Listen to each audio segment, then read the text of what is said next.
going stagnant.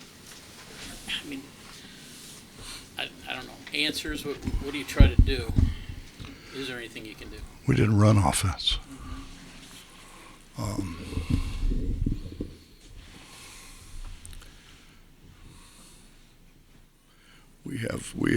We have been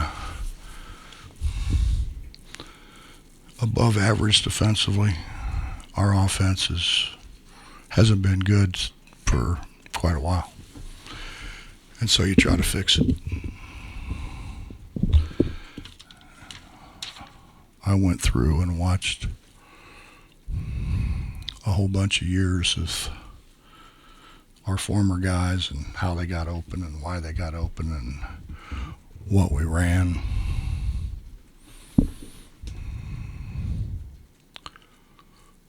So we try to put some of that in.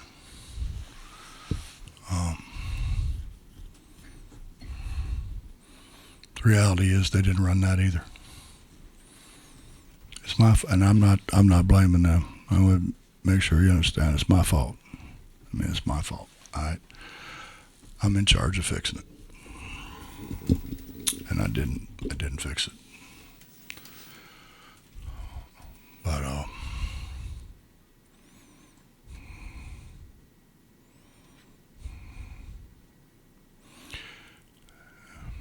growing up, my dad always talked to me about my attitude, your attitude. I'm like, man, leave me alone.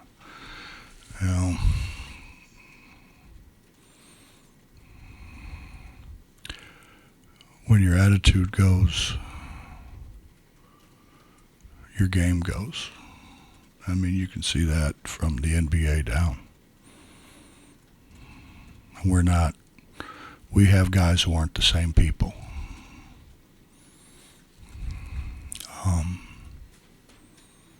I mean, for that matter, I'm not sure I am. And again, I'm not trying to blame them. So you said you have to fix it. What are the fixes? Is it something you can do this year? We have to run offense, Greg. We have to run offense. We don't run offense. We told them these guys run great offense. Porter did a great job of bringing in guys who had basketball skills. We're thinking probably way too much that we had to get some athletes in here to compete with the Baylors and the Kansases and so forth and so on, who obviously lack skill. So they've got a bunch of guys that, I'm not saying they're bad athletes, but they're very skilled basketball players. They pass it, they catch it. If you've watched this much, we do very little of either one. I started last week I think I told you guys this in one of the media sessions. I mean, I started a tips, taps, and wraps, and we missed 11 one-footers. So I thought, dang it, I got to fix that. And so I think it helped. We're still not near where we need to be, but it helped. Passing is the one skill that's really hard to master. Really hard to master. And when you can't do it and you've never done it, and now you're playing at a very high level, it's next to impossible. So, you got to fix it somehow. Going back to the attitude, you said some of your players are not what they were. Do you mean what you thought they were recruiting, what they were at the start of the year? What they I think at the start of the year.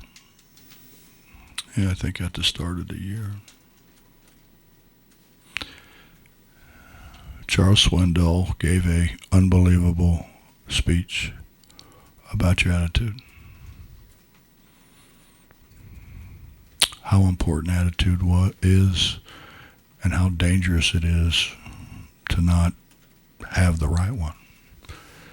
And as he said, it has destroyed schools, it's destroyed coaches, it's destroyed churches, it's destroyed virtually everything if you don't have the right attitude. How do you go about fixing it, Bob, or is it just something that individuals have to do themselves? Brother, I'm not any smarter than you are. So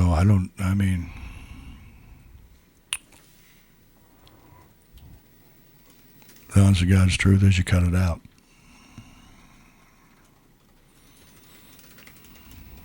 Which I really don't want to do, you know. But if that's what it takes, that's what it takes. You know, we've did that before here, and it worked out pretty good. And the guys that got cut were guys that had bad attitudes, but were very talented guys. They destroyed the core of our team. Can't do that, man. You can't hit the free agent wire. Pardon? You can't hit the free agent wire. Do you dig deeper onto your roster and some players that haven't gotten out there, or do you continue to work on the what and changing that? I just apologize to two freshmen that had a great week, and we didn't play them. You know, it's kind of like you play them. It's kind of like you've given up. But the reality is, I'm not sure we wouldn't have been better with them in the game. We're probably going to find out here real quick. They had really good weeks, and actually, they beat the guys who played. You know, they were on the second team running the stuff that we needed to guard, and they destroyed those guys. And I'm not trying to blame anybody or pick on anybody. It's my job. I'm the one supposed to fix it. Talking James and Seth, only two freshmen who didn't play. James and Seth, it's only two freshmen who didn't play. Seth played terrific, and James was hurt. I mean, in practice this week he didn't play. Yeah, he was hurt. Okay. Fell down, was hurt. You know, I just told him in there, you know, everybody was like, and I hate to go back to this, but you know, when I was at Cincinnati, I had guys that, I mean, they didn't get hurt. It wasn't acceptable. And I had to get rid of some guys there that just wouldn't do right. And when they were gone, we were so much better. So much better. I don't know. Maybe that's the way with coaches sometime, you know. Maybe you get another one. I don't know. All I know is I'm gonna do my best. I know how important Mountaineer basketball is to the people in the state of West Virginia. We've had, before this point, we've averaged over 11,000 people in here. That's never happened here before. In a preseason on, that's never happened. That early. It's never happened. So I understand. You know, I understand. And I understand how important it is, and I understand how much they plan their schedules around it. And I apologize to them.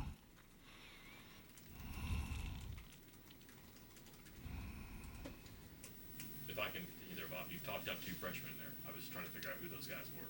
I know. I was going to see how smart you were. I was trying to do the math. I'd have a follow-up. Let's see if they. Well, Jamel got in a little bit, but not much. He got in a minute and 52. He's more He was really good.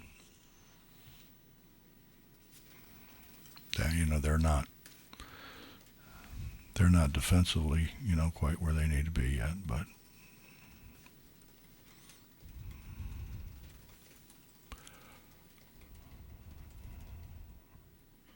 Was Saturday good for you? Kind of get away, get out of the Big 12, try somebody new that doesn't know you as well, or is it just, hey, you got to get one, doesn't matter who? I guess if you like 16,000 people yelling and screaming at you, I guess it's probably just a hell of a thing, Personally, I don't really care for it, but I don't know, Mike. We got to fix us. We spent too much time on them, but man, we did spend a bunch of time on them, but then their first 8 points are layups.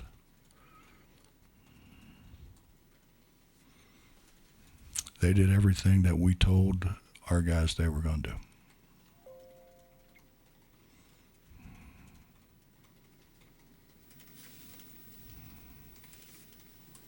Anything else? One more clarification on the attitude thing. You said maybe yours is a little different, changed, whatever, too. Is that something you look at for yourself, or is a loss enough to give you that kick to re-examine, be remotivated? I go to practice. I go to practice every day.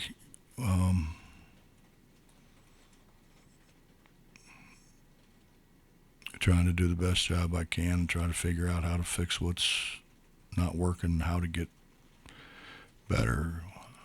I mean, we end up in a ball all the time. We got guys running into each other, running in the lane, standing in the lane. The stuff that we've ran for a long time has been very good to us. The stuff that took us to the Final Four, that we were able to spread Kentucky out and cut them and curl them, and you have to be able to make jump shots to do that. And I've said this a lot of times. I mean, the key to that was Wellington Smith. When Wellington Smith started to shoot the ball for us, now we had 5 guys out there, or 4, and Joe. And then Joe got healed up enough that he could make a few, and now they got to come guard us. They can't stand in the lane. They got to come out and get us, and we cut them up when they come out to get us.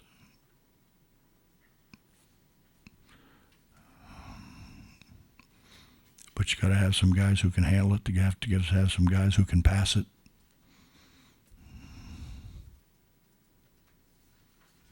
When you don't have, you try to give them like a crutch.